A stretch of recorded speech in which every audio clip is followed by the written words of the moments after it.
வணக்கம் பேவே, ஸ்ரீ குபேரன் டிவி நேயருக்கு லக்ஷ்மணன் அன்பு வணக்கங்கள். இப்போ நம்ம பார்க்க போகிறது வார ராசி பலன் 6ஆம் தேதியிலேருந்து 12ஆம் தேதி வரை எப்படி இருக்க போகுதுன்னு பார்க்க போகிறோம். ஸோ எப்போதுமே சொல்கிறதாங்க, லக்னத்துக்கு பாருங்கள். ராசிக்கு பார்ப்பதை விட லக்னத்துக்கு பார்க்க ரொம்ப பர்ஃபெக்டாக இருக்கும். உதாரணமாக ஒரு மகர லக்னம் விருச்சிக ராசியில் நீங்கள் விருச்சிக ராசிக்கான பலன்களை பார்க்கறத மகர ராசிக்கான பலன்களை பார்க்க ரொம்ப பர்ஃபெக்டாக இருக்கும். முதல்ல வர்றது பொது பலங்கள், அதுக்கப்புறம் வர்றது தசா புத்தி பலங்கள். உங்களுக்கு என்ன தசா புத்தி அந்தரங்கள் வருதோ அதை மிங்கிள் பண்ணி பார்க்கும்போது ரொம்ப பர்ஃபெக்டாக இருக்கும். வீடியோட என்ன டிப் ஆஃப் த வீக் இருக்குது மறக்காமல் பாருங்கள். கும்பராசி. ஸோ கும்பராசிக்கு வந்து பார்த்திங்கன்னா உங்களுக்கு ராசியாதிபதி சனி வந்து பார்த்திங்கன்னா உங்களுக்கு ராசியிலே இருக்கும்போது கொஞ்சம் சோம்பேறித்தனங்கள் அதிகமாக இருக்கும். அதுவும் சனி வந்து குருடைய சாரத்தில் இருக்கும்போது அது கொஞ்சம் சொத்துக்கள் சார்ந்த விஷயம் கொஞ்சம் எண்ணங்கள் போங்க. ஏதாச்சும் வாங்கலாமா, புதுசாக சொத்து வாங்கலாமா, வண்டி வாங்கலாமாங்கிற எண்ணங்களே கொடுக்கும். பட் இந்த வக்கரமாக கொஞ்சம் ஸ்லோவாக போகிற மாதிரி ப்ராசஸ் கண்டிப்பாக இருக்கும். பட் அது வந்து ஒரு லோன் போட்டு வாங்கல மாதிரி எண்ணங்களும் கொஞ்சம் தாயாரோட உடல்நலம் சார்ந்த விஷயங்கள் கொஞ்சம் கவனம் தேவை. ஸோ அந்த மாதிரி விஷயங்கள்லாம் கொஞ்சம் பார்த்துருக்கணும். மற்றபடி வந்து பார்த்திங்கன்னா உங்களுக்கு வந்து 3ஆம் அதிபதி. ஸோ 3ஆம் அதிபதியான செவ்வாய், 3 மற்றும் 9ஆம் அதிபதியான 10ஆம் அதிபதியான செவ்வாய் வந்து பார்த்திங்கன்னா உங்களுக்கு 6 நீச்சமாக இருக்கும்போது வேலை விஷயங்களில் தேவையில்லாத ஒரு வதந்திகள், தேவையில்லாத விஷயங்கள் நடக்கிறதுக்கான ரொம்ப கவனமாக இருக்கணும். ஸோ யாராச்சும் கொளுத்தி விட்டுருவாங்க, அதுக்கப்புறம் பலன்னு கத்தின்னு இருக்கிற மாதிரி இருக்கும். கொஞ்சம் கவனமாக இருக்கணுங்க. ஸோ அது வந்து அதனால் ஒரு எமோஷன்ஸு, ஸ்ட்ரெஸ் வரதுக்கான வாய்ப்புகள் ரொம்ப கவனமாக இருக்கிறது ரொம்ப அவசியம். அதுக்கப்புறம் பார்க்கும்போது உங்களுக்கு 2 மற்றும் 11ஆம் அதிபதியான குரு வந்து பார்த்திங்கன்னா உங்களுக்கு 4 இருக்கும்போது புதிய சொத்துக்கள், புதிய வண்டி வாங்குறதுக்கான வாய்ப்பு தான் ரொம்ப சிறப்பாக இருக்குது. அதுக்கப்புறம் வந்து 5ஆம் அதிபதி, 5, 8ஆம் அதிபதியான புதன். ஸோ 5, 8ஆம் அதிபதியான புதன் வந்து பார்த்திங்கன்னா உங்களுக்கு 11ல் இருக்கும்போது நல்ல லாபங்களை கொடுப்பதற்கான வாய்ப்புலாம் இருக்குது. திடீர் அதிர்ஷ்டங்களை ஏற்படுத்துவதற்கான வாய்ப்புலாம் இருக்குது. ஏதாச்சும் வந்து நம்ம சாதாரண நினச்சிருக்கும்போது திடீர் ஒரு இன்ப அதிர்ச்சி, சந்தோஷங்கள், குதூகலங்களை ஏற்படுத்துவதற்கான வாய்ப்புலாம் ரொம்ப நல்லாயிருக்கு. அதுவும் 8ல் உள்ள கேதுடைய சாரத்தில் இருக்கும்போது திடீர் அதிர்ஷ்டங்களை கண்டிப்பாக ஏற்படுத்தலாம். என்னடா அது இப்படி ஆயிடுச்சுங்கிற மாதிரி சந்தோஷங்களை கண்டிப்பாக ஏற்படுத்தும். அதுக்கப்புறம் பார்க்கும்போது உங்களுக்கு 6ஆம் அதிபதி. ஸோ 6ஆம் அதிபதி சந்திரன் சிறப்பான பலன்களை கொடுத்தாலும் 6ல் செவ்வாய் இருக்கும்போது தேவையில்லாத ஒரு பிடிவாதத்தால் ஒரு எமோஷனு, ஸ்ட்ரெஸ் எல்லாம் வேலையில் இருக்கும். ஸோ கொஞ்சம் கவனமாக இருக்கணும். கடன் சம்மந்தமான விஷயங்கள், உடல் சம்மந்தமான விஷயம் கொஞ்சம் எமோஷனும் ஒரு ஸ்ட்ரெஸ் இருக்கும். அதனால் அதை கொஞ்சம் பார்த்துக்குங்க. 7ஆம் அதிபதியான சூரியன் 11ல் இருக்கும். நல்ல லாபம், நல்ல ஏற்றங்கள் வருவதற்கான இப்போ ரொம்ப சிறப்பாக இருக்குங்க. ஸோ அதெல்லாமே ரொம்ப நல்லா, கணவன் மனைவி உறவுலாம் ரொம்ப நல்லாயிருக்கும். ஸோ அதெல்லாமே ரொம்ப சிறப்பு தான். அதுக்கப்புறம் 8ஆம் அதிபதியான புதன் வந்து 11ல் இருக்கும்போது சிறப்பான பலன்கள், திடீர் அதிர்ஷ்டங்கள், திடீர் லாபங்கள் வருவதற்கான வாய்ப்பு ரொம்ப நல்லா இருக்குங்க. ஸோ அதெல்லாமே ரொம்ப நல்ல விஷயங்கள் தான். அதுக்கப்புறம் பார்க்கும்போது உங்களுக்கு 9ஆம் அதிபதியான சுக்கிரன். ஸோ 9ஆம் சுக்கிரன் வந்து உங்களுக்கு ராசியிலே இருக்கும்போது அப்பா சார்ந்த உறவுகளால் வந்து ரொம்ப சந்தோஷம், குதூகலங்கள் இருக்கலாம். சில நேரங்கள் வந்து தந்தை சார்ந்த விஷயங்களில் வந்து கொஞ்சம் அவமானங்களோ ஒரு எமோஷன்ஸ் இருக்கும். வெளிநாட்டில் இருக்கவங்க வந்து ஒரு எமோஷன்ஸான ஒரு சுச்சுவேஷன் ஏற்படுத்துறதுக்கான வாய்ப்பு இருக்கும். ரொம்ப கவனமாக இருக்கணும். ஸோ அதில் வந்து கொஞ்சம் ஃபீல் பண்ணுவீங்க.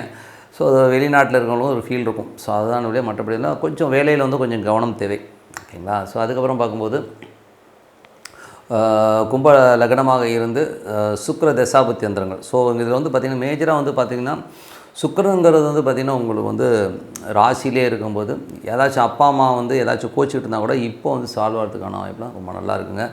ஏன்னா வந்து அது ஒரு சிறப்பான விஷயங்களாக கண்டிப்பாக இருக்குங்க. ஸோ இதில் வந்து பார்த்திங்கன்னா கும்ப லக்னமாக இருந்து சூரிய தசாபுத்தி அந்தரம் நடக்கிறவங்களுக்கு பார்த்திங்கன்னா சூரியன் வந்து 7, 11, 9 சுப நிகழ்ச்சி நடத்துவதற்கான வாய்ப்பு ரொம்ப சிறப்பாக இருக்குது. கும்ப லக்னமாக இருந்து சந்திர தசாபுத்தி அந்தரம், சந்திரன் வந்து சிறப்பான பலன்கள், நல்ல ஏற்றங்கள் வருவதற்கான, வேலையில் நல்ல ஏற்றங்கள், நல்ல மாற்றங்கள் வருவதற்கான வாய்ப்பு ரொம்ப சிறப்பாக இருக்குது. அதுக்கப்புறம் கும்ப லக்னமாக இருந்து உங்களுக்கு வந்து செவ்வாய் தசாபுத்தினா வேலையில் ரொம்ப கவனமாக இருக்கணும். ஏதாச்சும் நோய் நொடிகள் வருவதற்கான வாய்ப்பு ரொம்ப கவனமாக இருக்கணும். அதனால் கொஞ்சம் ட்ரீட்மெண்ட்டாக வந்து பர்ஃபெக்டாக எடுத்துக்கங்க. இல்லைனா அதனால் ஒரு எமோஷன்ஸ் வரதுக்கான வாய்ப்பு ரொம்ப கவனமாக இருக்கணும். கும்ப லக்னமாக வந்து ராகு தசாவும், ராகு வந்து 2லிருந்து அது குருடைய சாரத்தில் இருக்கும்போது ஏதாச்சும் நிலப்புலன்கள், வண்டி வாகனங்கள் வாங்குறதுக்கான வாய்ப்புலாம் ரொம்ப நல்லாயிருக்கு.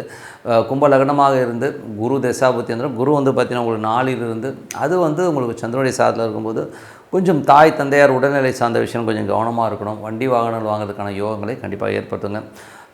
அதுக்கப்புறம் பார்க்கும்போது உங்களுக்கு வந்து கும்ப லக்னமாக இருந்து சனி தசாபுத்தி, சனி வந்து உங்களுக்கு ராசியிலே சோம்பேறித்தனங்கள் அதிகமாக இருக்கும். அது மட்டும் இல்லாமல் வந்து சனி வந்து இப்போ குருடைய சாரத்தில் இருக்கும்போது சிறப்பான பலன்கள், நல்ல விஷயங்கள்லாம் கண்டிப்பாக நடக்கும். அது வக்கரமாக இருக்கணும், கொஞ்சம் ஸ்லோவாக இருக்கிற மாதிரி இருக்கும். மற்றபடி எல்லாமே சிறப்பு தான். கும்ப லக்னமாக இருந்து புதன் தசாபுத்தி அந்தரங்கள் வந்து புதன் 5, 8ஆம் அதிபதி வந்து 11ல் இருக்கும்போது குழந்தைகளாலும் திடீர் சந்தோஷங்கள், குதூகலங்கள் ஏற்படுத்துவதற்கான வாய்ப்புலாம் ரொம்ப நல்லாயிருக்கு. ஸோ எல்லாமே ரொம்ப சிறப்பு தான். அது கொஞ்சம் அந்த ஆஞ்சநேய நரசிம்மர் வழிபாடு ரொம்ப நல்ல பலன்களை, திடீர் அதிர்ஷ்டங்களையும் கண்டிப்பாக ஏற்படுத்துங்க. கும்ப லக்னமாக இருந்து கேது தசாபுத்தி அந்தரங்கள், கேது வந்து பார்த்திங்கன்னா உங்களுக்கு 8லிருந்து அது சூரிய சாரத்தில் வந்து திடீர் அதிர்ஷ்டங்கள், திடீர் ஒரு சந்தோஷங்களையும் ஏற்படுத்துறதுக்கான வாய்ப்புலாம் ரொம்ப நல்லா இருக்குங்க. ஸோ கும்ப லக்னமாக இருந்து சுக்கிர தசாபுத்தி அந்தரங்கள், சுக்கிரன் வந்து பார்த்திங்கன்னா உங்களுக்கு வந்து ராசியிலே இருக்கும்போது என்ன மாதிரி விஷயங்களை ஏற்படுத்தும் போது 4 9ஆம் தேதி ஏதாவது அப்பா அம்மா கோச்சிக்கிட்டு இருந்தாங்கன்னா இப்போது அது சரியாகி வர்றதுக்கான வாய்ப்புகள் நிறையா இருக்குது. பட் இதெல்லாம் நடைமுறையில் வந்து சின்ன மனக்காயங்கள் இருந்தால் எல்லாமே சரியாகிறதுக்கான வாய்ப்புலாம் ரொம்ப சிறப்பாக இருக்குங்க. ஸோ நல்ல விஷயங்கள் நல்ல மாற்றம்லாம் ஒரு பிரார்த்தனை விஷயம் மனதார இறைவனை பிரார்த்தனை கண்டிப்பாக அடுத்த லெவல் போகிறதுக்கான வாய்ப்புலாம் ரொம்ப சிறப்பாக இருக்குது. Tip of the week. So tip of the வீக்கில் வந்து பார்த்திங்கன்னா இப்போ நம்ம பார்க்க போகிறது இப்போ நடைமுறையில் கோச்சாரத்தில் வந்து சனி ராகு இணைவு வரப்போகுதுங்க. ஸோ அதுவும் வந்து மீன ராசியில் வரப்போகுது. ஸோ மீன ராசியில் வரும்போது பார்த்தீங்கன்னா சனியும் ராகு வந்து ஒன்றோடு ஒன்று கிராஸ் ஆகுது அந்த மூமெண்ட்டு. ஸோ எக்ஸாக்டாக பார்த்தீங்கன்னா 30ஆம் தேதி வந்து பட் இதோட எஃபெக்ட் வந்து பார்த்திங்கன்னா ஒரு 25 தேதியிலேருந்து தெரிய ஆரம்பிச்சிடும். ஸோ 25லேருந்து பார்த்து ஏப்ரல் மாதம் முழுவதுமாக வந்து அந்த சனி ராகுடைய அந்த ஒரு இணைவு இருக்குது. ஸோ அதில் என்ன நடக்கும் அப்படின்னும்போது கடல் சார்ந்த விஷயங்கள் ரொம்ப கவனமாக இருக்கணும். அதில் வந்து ரொம்ப எமோஷனான விஷயங்கள் ரொம்ப ஸ்ட்ரெஸ்ஸான விஷயங்கள் நடக்கிறதுக்கான வாய்ப்பு கொஞ்சம் கவனமாக இருக்கணும். ஏன்னா கடல் பகுதி கொஞ்சம் பிரச்சனைக்குரிய பகுதியாக மாறுறதுக்கான வாய்ப்பு நிறைய இருக்குது. அது மட்டும் இல்லாமல் பார்த்திங்கன்னா இதில் வந்து பார்த்திங்கன்னா குரு சம்மந்தப்பட ஸோ சனி ராகு குரு அப்படி சம்மந்தப்படும் போது குழந்தைகள் கல்வி இந்த மாதிரி விஷயங்கள் வந்து கொஞ்சம் பிரச்சனைகள் வர்றதுக்கான வாய்ப்பு, குழந்தைகளை இது வந்து அஃபெக்ட் பண்ணுற மாதிரி விஷயங்களை நிறைய ஏற்படுத்தும். ஸோ அது மட்டும் இல்லாமல் வருமானம்னும் போது பொருளாதாரம் வந்து கொஞ்சம் டிசாஸ்டர் ஆகி கீழே போகிறதுக்கான வாய்ப்புகளையும் நிறைய ஏற்படுத்தும் இந்த ஒரு மாதத்தில். அது மட்டும் இல்லாமல் வெளிநாடு தொடர்பான விஷயங்கள் டோட்டலாக வந்து கொஞ்சம் கான்ட்ரவர்சி, தொழில் ரீதியான விஷயங்கள் முடக்கப்படுகின்ற அபாயங்கள் நிறைய இருக்குங்க. ஸோ அதனால் வந்து கொஞ்சம் செலவினங்கள் அதிகமாகிற மாதிரி ஃபீலிங் நிறைய ஏற்படுத்தும். ஏன்னா வந்து இது காலபுருஷனுக்கு வந்து 12ஆம் இடம்ன்றனால கொஞ்சம் விரயங்களையும் நிறைய கொஞ்சம் சின்ன அழிவுகளையும் ஏற்படுத்தும். அதுவும் கடல் சார்ந்த விஷயங்கள் நிறைய இது பண்ணும். அது மட்டும் இல்லாமல் குரு வந்து இப்போ செவ்வாயுடைய சாரத்தில் போகும்போது அது வந்து நமக்கு வந்து ஒரு குழந்தைகள் சம்மந்தமான விஷயம் மட்டும் இல்லாமல் கொஞ்சம் வந்து இந்த ரத்த சம்மந்தமான விஷயங்கள் வந்து கொஞ்சம் பிரச்சனைகளை ஏற்படுத்துறதுக்கான வாய்ப்பை கொண்டு வந்துடும். ஏன்னா வந்து குருன்றதே பார்த்திங்கன்னா உங்களுக்கு 9 மற்றும் 12ஆம் அதிபதியாக இருக்கும்போது வெளிநாட்டில் இருந்து ஒரு சில விஷயங்கள்லாம் வந்து நமக்கு பிரச்சனைகள் வருவதற்கான வாய்ப்புகளையும் நிறைய ஏற்படுத்தும். அதனால் வந்து கொஞ்சம் கவனமாக இருக்கணும். குழந்தைகள் இதில் வந்து மேஜராக பாதிக்கப்படுறதுக்கான வாய்ப்புகள், தொழில் ரீதியான விஷயங்கள் முடக்கப்படுவதற்கான வாய்ப்புகள் நிறைய இருக்குது. ஸோ கொஞ்சம் கேர்ஃபுல். இது வந்து யாரெல்லாம் பாதிக்கும்? ஸோ மேஜராக வந்து இது பாதிக்கிறது வந்து பார்த்திங்கன்னா உலகம் முழுவதுமே இது ஒரு சின்ன ஒரு சலசலப்புகளே அந்த ஒரு மாதம் ஏப்ரல் முழுவதும் இருந்தாலும் இது யாரை வந்து நமக்கு யாருக்கு பாதிக்கணும் போது யாரெல்லாம் சனி தசா புத்தி அந்தரங்கள் நடக்குதோ அவங்களுக்கு பாதிப்புகள் கண்டிப்பாக இருக்கும். அதுவும் அந்த ஏப்ரல் மாதத்தில் வரணும். அந்த சனி புத்தி அந்தரங்கள் இருக்குன்னா அவங்க ரொம்ப கேர்ஃபுல்லாக இருக்கணும். அதே மாதிரி ராகு தசா புத்தி அந்தரம் நடக்கணும் இந்த பிரச்சனைகள் வரதுக்கான வாய்ப்புலாம் நிறைய இருக்குது.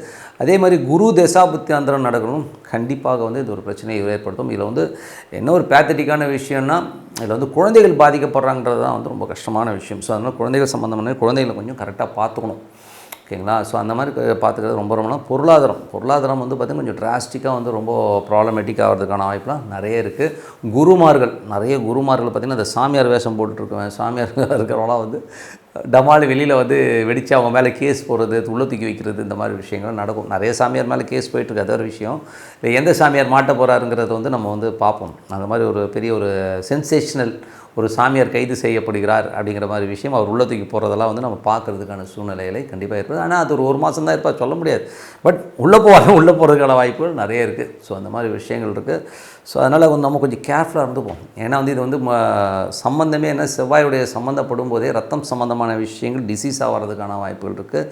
அது மட்டும் இல்லாமல் பார்த்திங்கன்னா இது வந்து ராகு சனினாலே வந்து பார்த்திங்கன்னா அது கர்மா பேஸ் பண்ணி வரும்போது கொஞ்சம் பிரச்சனைகளை நிறைய கொடுத்துரும். அது வந்து சனி வந்து உங்களுக்கு வந்து எந்தெந்த பார்வையில் கொடுக்கணும்போது பொருளாதாரத்தை வந்து டோட்டலாக அஃபெக்ட் பண்ணுற மாதிரி ராகுவோடய சேர்ந்து அதை அஃபெக்ட் பண்ணும்போது ரொம்ப ஸ்ட்ரெஸ்ஸஸ் வரும். அது மட்டும் இல்லாமல் ராகுங்கிறதே வந்து பார்த்திங்கன்னா கொஞ்சம் பெருசாக வரும். கொஞ்சம் வீக்கங்கள் அதிகமாக வர்றது இந்த மாதிரி விஷயங்களை ஏற்படுத்தும். கொஞ்சம் பார்த்து நடந்துக்கணும். ஓகேங்களா? சில நேரங்கள் வந்து பார்த்திங்கன்னா அந்த டிசீஸ் வரும்போது அவங்களுடைய வீக்கம் வந்து அதுக்கப்புறம் ரிலீஃப் ஆகும்போது பார்த்திங்கன்னா ரொம்ப டல்லாகிற மாதிரி ஃபீலெல்லாம் கண்டிப்பாக ஏற்படுத்தும். அதனால் கொஞ்சம் நம்ம கேர்ஃபுல்லாக இருந்துக்கணும். ஓகேங்களா? ஏற்கனவே வந்து நிறைய பிரச்சனைகளை நம்ம ஃபேஸ் பண்ணிட்டு வந்தாலும் இந்த காலகட்டங்களில் வந்து கொஞ்சம் நமக்கு வந்து சேலஞ்சிங்காக இருக்கும் அந்த ஏப்ரல் மாதம். ஸோ இது வந்து மார்ச் 20-25 தேதியிலேருந்தே நமக்கு தெரிய ஆரம்பிச்சிடும். பட் ஏப்ரல் வந்து கொஞ்சம் சிவியராக பாதிக்கும். ஏப்ரலுக்கு அப்புறம் எல்லாமே கிளியர் ஆகிடுங்கிறது தான் உண்மையான விஷயம். அதுவரை நம்ம வந்து கொஞ்சம் உஷாராக இருக்கணும் அப்படிங்கிறது தான் உண்மையான விஷயம். ஏன்னா அதுக்கப்புறம் பார்த்திங்கன்னா உங்களுக்கு ராகுக்கு இது பேச்சே ஆகிடும். பேச்சியாக இந்த பக்கம் வந்து சனி அந்த பக்கம் போயிடும். ஸோ இது ரெண்டும் கிராஸ் ஆகிற அந்த லிமிட் பயங்கரமான ஒரு எமோஷன். பட் இதோடைய பாதிப்பு கண்டிப்பாக அடுத்த ஒரு 3 மாதங்களுக்கு இருக்கும். அதாவது உங்களுக்கு அந்த ஏப்ரலில் இருக்கிற பாதிப்பு வந்து ஒரு எப்படி இருந்தாலும் ஒரு மே ஜூன் வரை வந்து அந்த பாதிப்பு அந்த ஷேக் இருக்கும். அது ஒரு ரெகுலர் லைஃப் வந்துடும், அவ்வளோதான். ஓகேங்களா?